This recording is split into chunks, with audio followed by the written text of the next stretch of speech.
हाय, सब कैसे हो? हाँ, ठीक ठाक। चलो, आज हम एक नए चैप्टर स्टार्ट करेंगे जिसका नाम है marginal costing. Sir, marginal costing start करेंगे? हाँ, बहुत आसान। और इतना आसान है, मैं क्या बोलूँ, इतना आसान। बच्चे, आपने मार्जिनल कॉस्टिंग में कई सारे फॉर्मूलेज देखे होंगे, बहुत सारा फॉर्मूलाज, बहुत फॉर्मूला है वहाँ। लेकिन हम जितना भी सारा फॉर्मूला है सबको हम समझेंगे, एक भी फॉर्मूला को हम रटेंगे नहीं। एक भी फॉर्मूला को हम रटना तो मना है हमारा क्लास में, रटेंगे नहीं। हर फॉर्मूला को हम समझेंगे एक एक करके। और मुझे आप 2 से 3 घंटा टाइम देंगे। कौन से? प्लस 15 से 20 क्वेश्चंस सॉल्व किए जाएंगे। सारा क्वेश्चन सॉल्व होगा। जितने भी सारा क्वेश्चंस है मार्जिनल कॉस्टिंग का, मैक्सिमम क्वेश्चन हम 15 से 20 क्वेश्चंस जो इम्पोर्टेंट क्वेश्चंस हैं वो सारा चीज़ सॉल्व करेंगे। बस आप मेरा साथ दीजिए और मैं जैसे जैसा समझाता जाऊंगा वैसा वैसा समझेंगे, एक भी क्लास मिस नहीं करेंगे। ठीक है, चलो स्टार्ट करते हैं मार्जिनल कॉस्टिंग। चलो चालू करते हैं अपन मार्जिनल कॉस्टिंग। ठीक है, अब बच्चे आज का डेट क्या है रे, बता दो जी। 15। ठीक है, 15/4/2020 है। ठीक है, चलो ये रहा मार्जिनल कॉस्टिंग। अब ये है क्या सर? मार्जिनल कॉस्टिंग ना हम एक जगह पे पढ़े थे। मैंने बोला कहाँ पढ़े थे सर? एक जगह पे जो बेसिक कॉन्सेप्ट का चैप्टर है ना, मैंने बोला हाँ, मैं लिख दिया बेसिक कॉन्सेप्ट। सर वहाँ पे एक टेक्निक्स ऑफ कॉस्टिंग हुआ करता था। क्या होता था? टेक्निक्स ऑफ कॉस्टिंग हुआ करता था। मैंने बोला हाँ बच्चे, टेक्निक्स ऑफ कॉस्टिंग में कई सारा होता था। उसका शॉर्टकट तरीका मैंने उसका जो शॉर्टकट तरीका होता है मैंने बताया था माहद्स। यह है techniques of costing. M for marginal costing, A for absorption costing, H for historical costing, U for uniform costing, D for direct costing, S for standard costing. ये सारे के सारे टेक्निक्स ऑफ कॉस्टिंग है। हाँ सर, याद आया हमको। अब सुनो, उसके बाद में अब हम ये जो मार्जिनल कॉस्टिंग है ये भी क्या है बच्चे? टेक्निक्स ऑफ कॉस्टिंग है। क्या है? टेक्निक्स ऑफ कॉस्टिंग है। तो अब ये टेक्निक्स क्या होता है बच्चे? हम 2 चीज़ पढ़े थे, मेथड्स ऑफ कॉस्टिंग और एक पढ़े थे टेक्निक्स। जो बेसिक कॉन्सेप्ट में 2 चीज़ पढ़े थे, मेथड्स एंड टेक्निक्स। टेक्निक में एक आता है क्या? Marginal costing. क्या आता है? Marginal costing. फिर से दोबारा से बता रहा हूँ, इसका मतलब मार्जिनल कॉस्टिंग जो है क्या है? एक टेक्निक्स ऑफ कॉस्टिंग, एक टेक्निक ऑफ कॉस्टिंग। बच्चे यहाँ पे हम 2 चीज़ का डिस्कशन पहले किए थे। मैंने इसका जो रेगुलर क्लास है ना, मार्जिनल कॉस्टिंग का कॉन्सेप्ट जो रेगुलर क्लास है ना बच्चे, उसमें मैंने डिटेल में समझा रखा है। मैं आज थोड़ा सा इस पे ओवरव्यू देकर मैं सीधा पूरा चलूँगा कहाँ पे? मुद्दे की बात पे। मार्जिनल कॉस्टिंग में क्वेश्चन कैसे सॉल्व करना है ये हमें आनी चाहिए। ठीक है ना?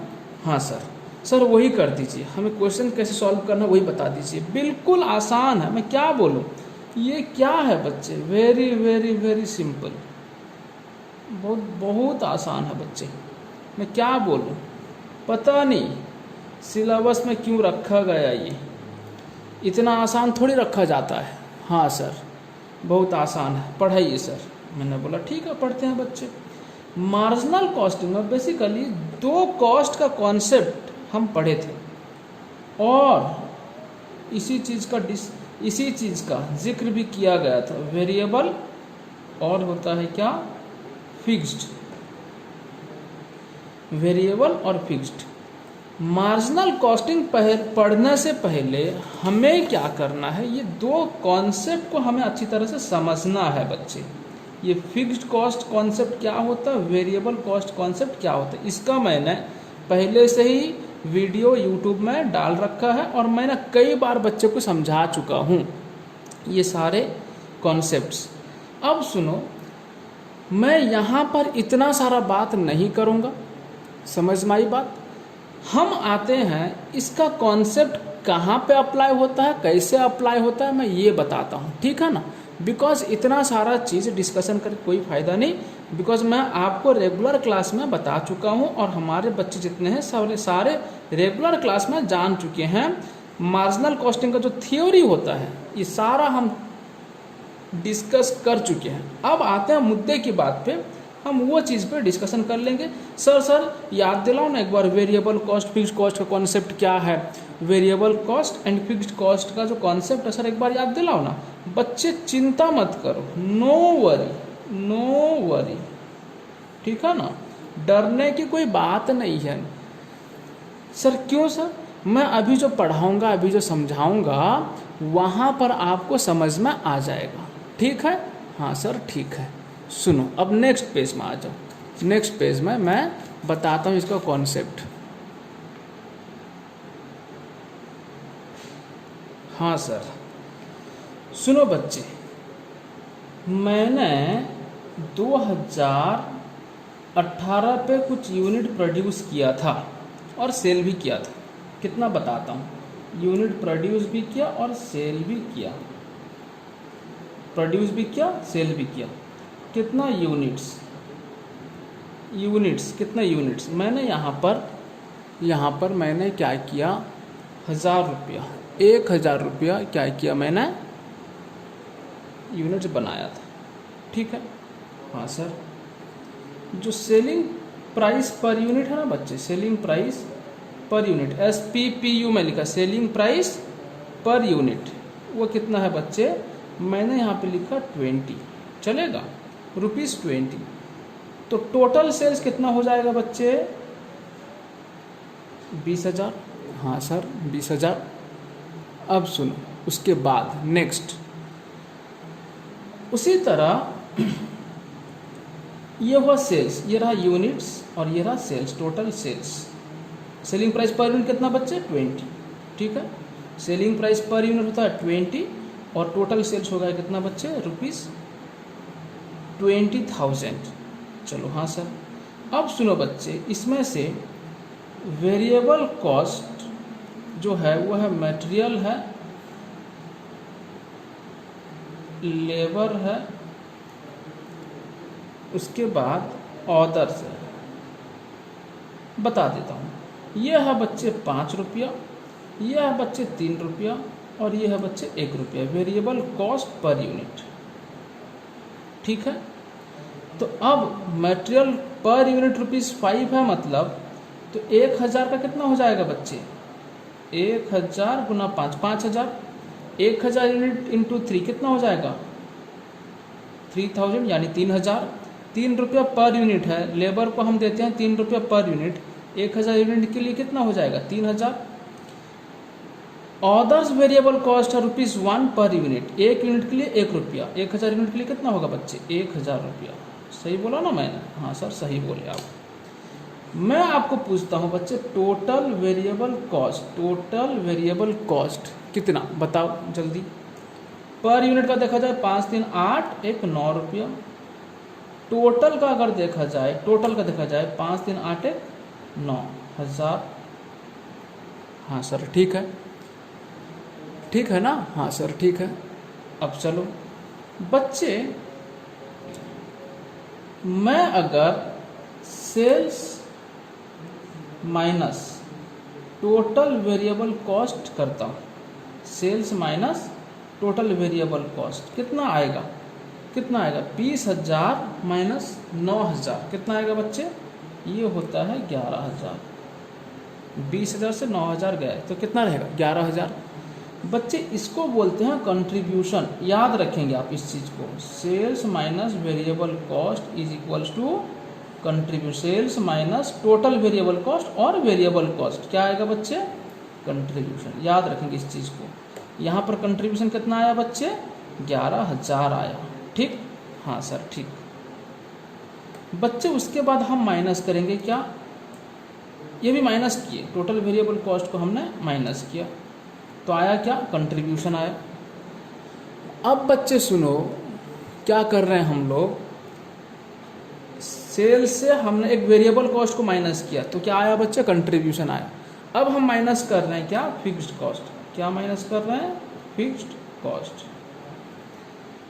अब ये फिक्स्ड कॉस्ट बच्चे, ये टोटल में क्या रहता है ना, फिक्स्ड रहता है। कितना? मान लो बच्चे कितना? 5,000। 5,000 फिक्स्ड कॉस्ट कितना? 5,000। अब बच्चे प्रॉफिट कितना आएगा? प्रॉफिट कितना आएगा? प्रॉफिट जो वो कितना आएगा बोलो? 11,000 माइनस 5,000 तो कितना आएगा प्रॉफिट? 6,000। ठीक है, देखो ध्यान से, अल्टीमेटली प्रॉफिट 6,000 ही आया। सेल्स है कितना? 20,000। सेल्स कितना है बच्चे? 20,000। उसके बाद में टोटल वेरिएबल कॉस्ट 9,000 और टोटल फिक्स कॉस्ट कितना है? 5,000। 9 5 14,000। 20,000 में से, ये 20,000 में से 14,000 गया तो रहेगा कितना? 6,000। तो ये प्रॉफिट हुआ कितना? 6,000।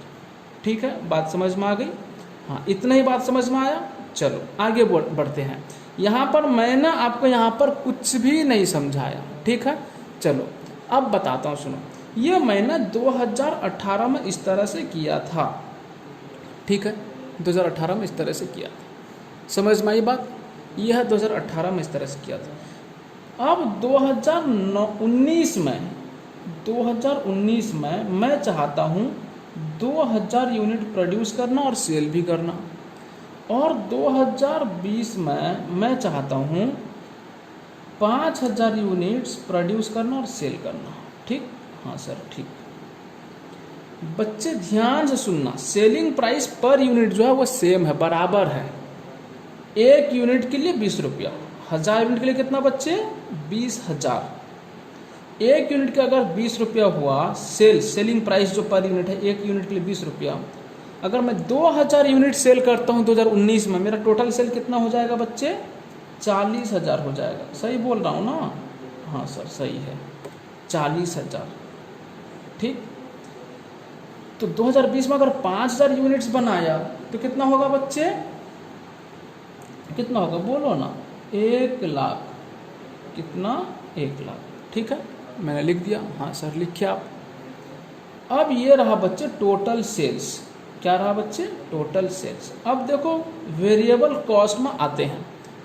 वेरिएबल कॉस्ट का कॉन्सेप्ट ये है, इसका कॉस्ट पर यूनिट जो 1,000 के लिए जो भी था कॉस्ट पर यूनिट, यहाँ पर 2018 में भी सेम, 2019 पे भी सेम, 2020 पे भी सेम। ध्यान से याद रखना, मैं बोल रहा हूँ कॉस्ट पर यूनिट जो है वो सेम रहेगा। मतलब 5 रुपया जब 2018 में था कॉस्ट पर यूनिट, जब 2018 में 5 रुपया था पर यूनिट, तो 2019 में भी 1 यूनिट के लिए वही 5 रुपया ही है।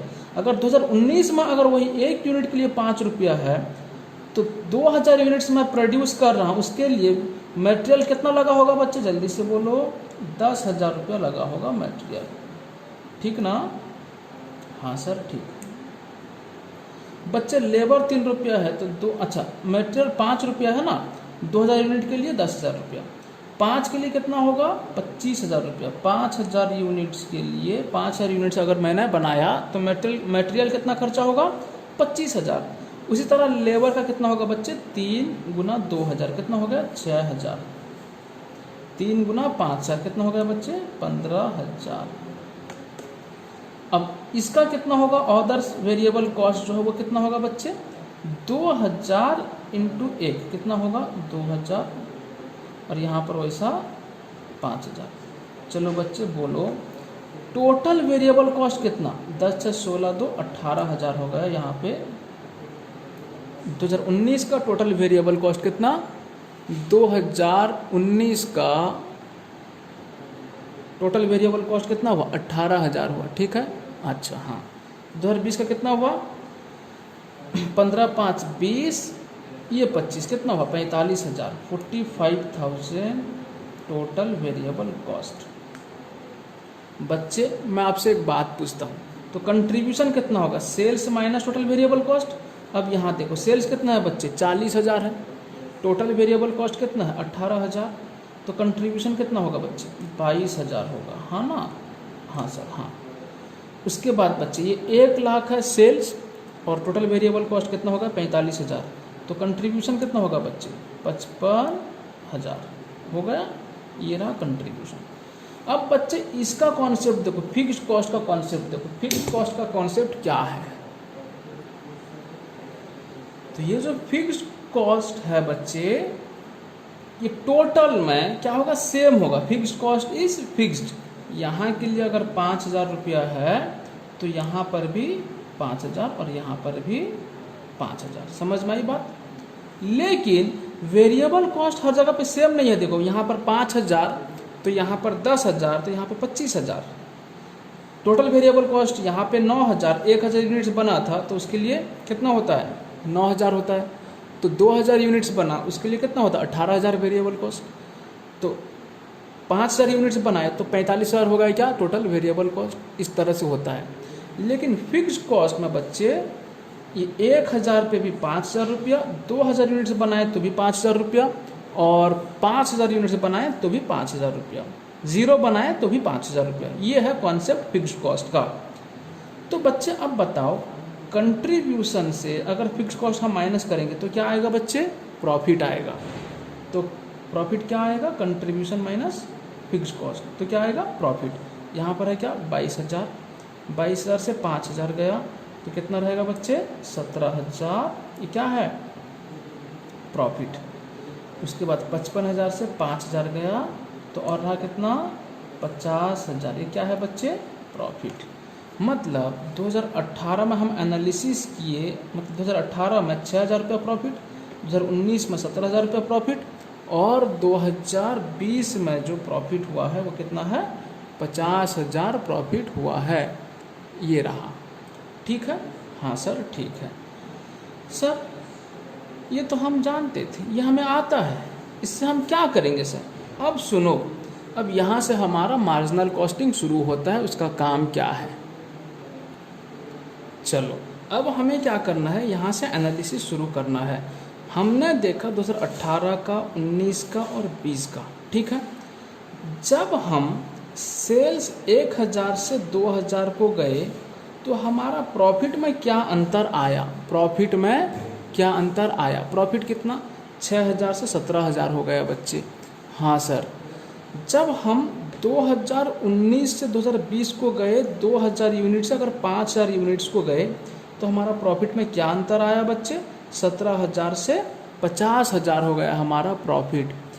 हम अभी ये देखते हैं जो प्रॉफिट में जो चेंज हो रहा है, change in profit, change in profit due to change in sales, due to change in sales, ये अमाउंट में है बच्चे, ये है अमाउंट में, ठीक है, ये यूनिट्स में है, ठीक है ना। हाँ सर, अब सुनो, हमें ये एनालिसिस करना है profit, change in profit due to change in sales क्या होता है। देखो इसका एक परसेंटेज हम कैलकुलेट करते हैं, क्या होता है। मैंने लिखा change in profit, change in profit due to change in sales, change in sales क्या होता है। चेंज इन प्रॉफिट कितना है बच्चे, फिर से मैंने लाया, कितना है 6,000 17,000, ये चेंज कितना है बच्चे, डिफरेंस कितना है 11,000, ठीक है सर 11,000, तो मैंने लिखा क्या 11,000, 11,000 divided by change in sales कितना है, चेंज इन सेल्स लाओ तो देखो चेंज इन सेल्स कितना है, तो 20,000 से 40,000, 20,000 से कितना है 40,000 है चेंज इन सेल्स, तो कितना डिफरेंस, कितना है डिफरेंस 20,000, 20,000 से 40,000, मैं दोबारा से लिखता हूँ, इसको काटा। चेंज इन सेल्स, सेल्स में कितना चेंज है 17,000 minus 6,000 divided by change in sales कितना है 40,000 माइनस 20,000 तो कितना हुआ 11,000 डिवाइडेड बाय 20,000 कितना हुआ। परसेंटेज में हम कैलकुलेट करेंगे इसलिए इनटू 100। जल्दी से बोलो कितना हुआ, कितना हुआ, हिसाब किए। होता है कितना 55% होता है। कितना होता है 55%। अच्छा सर मैंने बोला जी सर, अगर हम इसका डिफरेंस लेते हैं क्या होगा, और उसी में से सेल इसका डिफरेंस लेते हैं सर 19 और 20 का हम कंपेयर करते हैं तो क्या होगा। मैंने बोला कर लो बच्चे, देख लेते हैं। चेंज इन प्रॉफिट जो है 2020 में जो चेंज इन प्रॉफिट है बता देता हूँ मैं, वो कितना है। चेंज इन प्रॉफिट कितना है 2020 का चेंज इन प्रॉफिट जो है वो कितना है 1,00,000 2020 में है, माइनस 2019 में कितना है 40,000 है बच्चे। यह सेल्स का डिफरेंस, यह चेंज इन सेल्स। तो हम जानते हैं क्या, और चेंज इन प्रॉफिट क्या है बच्चे। अब देखो चेंज इन प्रॉफिट जो है वो क्या है, चेंज इन प्रॉफिट देखो 17,000 से 50,000 तो प्रॉफिट में चेंज कितना, जल्दी से बोलो। 50,000 माइनस 17,000 कितना है 33,000 प्रॉफिट में difference, profit by change in profit by change in sales. तो सेल्स में चेंज कितना है बच्चे 60,000 है इंटू 100 कितना होगा 33,000 डिवाइडेड बाय 60,000 कितना होता है 55% आया। आप भी हिसाब करते रहना, मेरा गलत भी हो सकता है, बिल्कुल बिलीव मत करना। हाँ बिल्कुल बिलीव मत करना। लो ठीक है सर, और किसको, आपको बिलीव नहीं करेंगे तो और किसको बिलीव करेंगे। हाँ सर चलो आगे चलते हैं। 55% आया, कितना आया 55%। देखो बच्चे ये हमने कंपेयर किया था 2018-19 के बीच में कंपैरिजन, आया कितना 55%। हमने यहाँ पे कंपेयर किया 2019-20 का तो भी आया 55%। सर मैंने बोला जी सर, अगर हम 2018 और 2020 का कंपेयर करें इसका मतलब सर पूरा इसके साथ कंपेयर करें तो क्या होगा बच्चे, पूछते क्या हो, कर लो ना। मैं लिख लेता हूँ कितना। अब 2018 और 2020 के बीच में कंपेयर करना चाहते हो तो वही change in profit by change in sales. अब देखो यहाँ पर चेंज इन प्रॉफिट कितना है बच्चे 50 और 6 दोनों के बीच में डिफरेंस कितना है 44,000। मैंने लिखा चेंज इन प्रॉफिट कितना 44,000 divided by change in sales कितना है बच्चे, ये 20,000 और ये 1,00,000 है, 20,000 और ये 1,00,000 है। तो कितना होगा सर, कितना होगा 60,000 होता है। लो मैंने लिखा 60,000, परसेंटेज कैलकुलेट करना इसलिए क्या किया 100 किया। तो अब देखो क्या होगा, कितना होगा, करो जल्दी से। मैंने क्या किया 44,000 डिवाइडेड बाय 60,000 कितना आया, अरे जल्दी बताओ कितना आया। हाँ अच्छा, अरे देखो यहाँ पर ये 20,000 है, 20,000 से 1,00,000 के बीच में डिफरेंस कितना होता है, ये होता 80,000। हमने थोड़ा गलत लिख दिया था, ये होता 80,000, ठीक है ना। हाँ 80,000 तो 44,000 डिवाइडेड बाई 80,000 तो कितना 55%। हाँ सर बात तो सही है, 55% आता है। देखो यहाँ भी 55%, यहाँ भी 55% और यहाँ भी 55%, समझ में आई। तो इसका मतलब क्या हुआ, अगर हम कैलकुलेट करना चाहेंगे क्या कैलकुलेट करना चाहेंगे प्रॉफिट का रेशियो ड्यू टू प्रॉफिट का रेशियो हम कैलकुलेट करना चाहेंगे। किसकी वजह से, ये सब क्या है चेंज इन प्रॉफिट में चेंज हो रहा है, सेल्स में चेंज होने की वजह से प्रॉफिट में कितना चेंज हो रहा है, ये परसेंटेज आ रहा है बच्चे। ये जो परसेंटेज वही आ रहा है। Change in profit due to change in sales, इसको हम बोलते हैं टेक्निकली, क्या बोलते हैं पता है आपको? टेक्निकली क्या बोलते हैं सर, क्या बोलते हैं? चलो बताता हूँ। इसको बोलते हैं टेक्निकली प्रॉफिट वॉल्यूम रेशियो। क्या बोलते हैं? प्रॉफिट वॉल्यूम रेशियो, जिसको शॉर्टकट में पीवी रेशियो बोलते हैं। क्या बोलते हैं बच्चे? शॉर्टकट में क्या बोलते हैं? पीवी रेशियो बोलते हैं। इतनी बात समझ में आ गई? तो इसका आप देखें तो क्या था बच्चे? Change in profit. मैं इसको इस तरह से लिखता हूँ, नेक्स्ट पेज में जाते हैं। तो इसको टेक्निकली कैसे लिखा जाता है? Change in profit by change in sales into 100। ये क्या होगा? PV ratio, profit volume ratio क्या होगा? Change in profit by change in sales into 100। ये गया। फिर उसके बाद सुनिए, खत्म नहीं हुआ अभी, पीवी रेशियो का कॉन्सेप्ट खत्म नहीं हुआ है। सुनो, अब इस तरह से हमने कैलकुलेट किया। अब आते हैं हम एक इंडिविजुअली कैलकुलेट करेंगे। इंडिविजुअली अगर हम कंट्रीब्यूशन बाई सेल्स करते हैं तो क्या होगा? ये जो कंट्रीब्यूशन है, ये कंट्रीब्यूशन, ये भी एक प्रॉफिट है। कौन सा प्रॉफिट? फिक्स कॉस्ट माइनस करने से पहले का प्रॉफिट। कंट्रीब्यूशन का मतलब क्या होता है? जब हम सेल्स को, टोटल सेल्स को, जब हम टोटल सेल्स को क्या करते हैं? टोटल वेरिएबल कॉस्ट से माइनस किए तो क्या आया? सेल्स से कोई भी कॉस्ट माइनस हुआ है। कौन सा कॉस्ट? वेरिएबल कॉस्ट माइनस हुआ है। तो क्या आया? ये क्या है? कंट्रीब्यूशन। कंट्रीब्यूशन क्या है ना? फिक्स कॉस्ट माइनस होने से पहले का अमाउंट है, जिसको हम ये भी क्या बोलेंगे? प्रॉफिट ही बोलेंगे, बट फिक्स कॉस्ट से पहले का प्रॉफिट है। फिक्स कॉस्ट अगर माइनस कर दी तो क्या आया? ये नेट प्रॉफिट आया, या इसे EBIT भी कभी कभी बोलते हैं। ठीक है, बट हमें इससे टेक्निकली हम किस नाम से जानेंगे? कंट्रीब्यूशन के नाम से इसको बुलाया करेंगे। क्या कंट्रीब्यूशन किसे बोलेंगे? सेल्स माइनस वेरिएबल कॉस्ट, उसे क्या बोलेंगे? कंट्रीब्यूशन बोलेंगे। ठीक है, अब सुनो, हम ये प्रयास करेंगे कंट्रीब्यूशन बाय सेल्स तो क्या होता है देखते हैं थोड़ा। कंट्रीब्यूशन बाय सेल्स क्या होगा? कंट्रीब्यूशन बाय सेल्स कर लेते हैं। अब यहाँ पर आ जाओ, कंट्रीब्यूशन डिवाइडेड बाय सेल्स। लिखते रहना, आप भी लिखते रहना।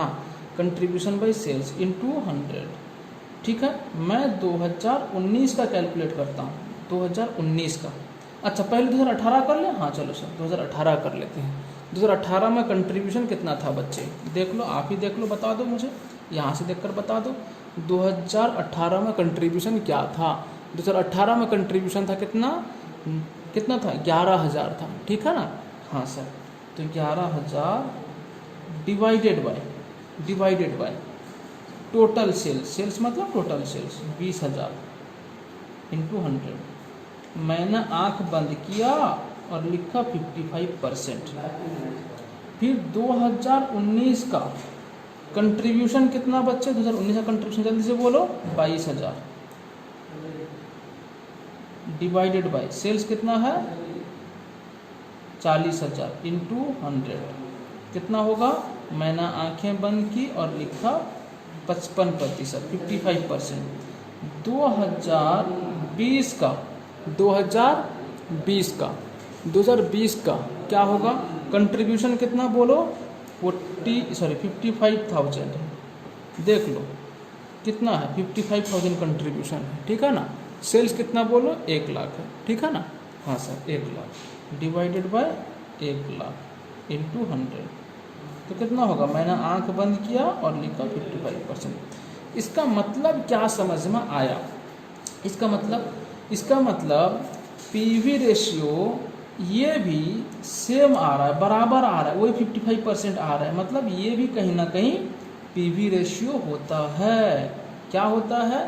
पीवी रेशियो होता है। सर मैंने बोला जी सर, ये तो फिक्स कॉस्ट माइनस करने से पहले जो आया उसे कंट्रीब्यूशन बोले, और उसको सेल के साथ अगर हम सेल से डिवाइड किए तो भी 55% आया।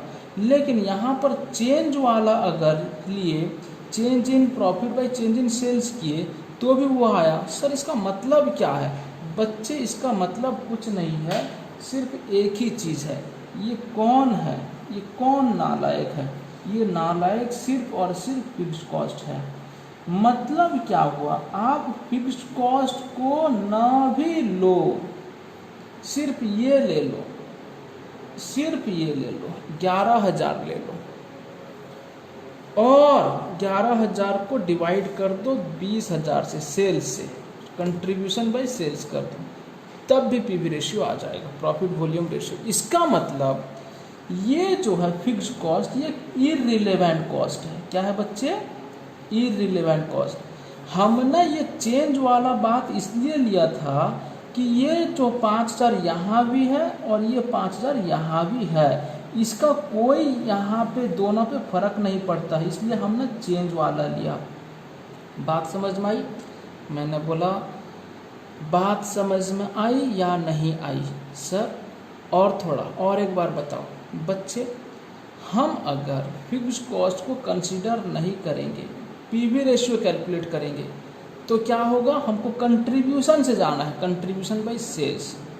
सर अगर हम प्रॉफिट बाय सेल्स कर देंगे, वो ओनली प्रॉफिट का रेशियो आएगा जी, नेट प्रॉफिट रेशियो आ जाएगा, थोड़ी प्रॉफिट वॉल्यूम रेशियो आएगा, नहीं आएगा। अगर हाँ ये प्रॉफिट को चेंज करके फिर सेल्स में भी चेंज करो और इसका जो परसेंटेज आएगा तो वो प्रॉफिट वॉल्यूम रेशियो आएगा, change in profit due to change in sales. तो ये होता है क्या? Profit volume ratio. लेकिन अगर सिर्फ प्रॉफिट एक ही साल का ले लेंगे डाटा, 2018 का लेंगे और प्रॉफिट का रेशियो कैलकुलेट करेंगे प्रॉफिट बाय सेल्स, वो हो जाएगा नेट प्रॉफिट रेशियो हो जाएगा, बट प्रॉफिट वॉल्यूम रेशियो नहीं होगा। प्रॉफिट वॉल्यूम रेशियो क्या होता है? Change in profit due to change in sales. Profit में क्या चेंज हो रहा है? सेल्स में चेंज होने की वजह से, वो होता है प्रॉफिट वॉल्यूम रेशियो। उसके बाद फिर हमने क्या किया? ये वाला एक एनालिसिस किया, कंट्रीब्यूशन बाय सेल्स लेने से क्या होता है, तो हम देखें कि वही बराबर आ रहा है बच्चे। जब बराबर आ रहा है तो हमने ये समझा कि पीवी रेशियो अगर बोला जाए, पीवी रेशियो अगर पूछा जाए, बोला जाए तो क्या होता है, तो क्या होगा? पीवी रेशियो क्या होगा? हमने देखा change in profit by change in sales into 100। और क्या देखा हमने? और देखा contribution divided by sales into 100, ये भी देखा। समझ में आ गई बात? हाँ सर समझ में आई। उसके आगे थोड़ा आगे चलते हैं, ठीक है? बिल्कुल समझते रहिएगा। हमने ये दो बात अभी समझे, अभी यही दो बात अभी समझे, आगे नहीं समझे, अभी समझेंगे फिर से, ठीक है बच्चे? ये कंट्रीब्यूशन जो है ना, ध्यान समझिएगा, कंट्रीब्यूशन कैसे आता है? सर कैसे आता है, हमें क्या पता, आप बताओ ना। मैं बता चुका हूँ बच्चे, सेल्स माइनस वेरिएबल कॉस्ट, तो क्या आता है? कंट्रीब्यूशन आता है। हाँ सर ये तो पढ़े अभी। देखो बच्चे, sales minus total variable cost और वेरिएबल कॉस्ट क्या आया? कंट्रीब्यूशन आया, ठीक?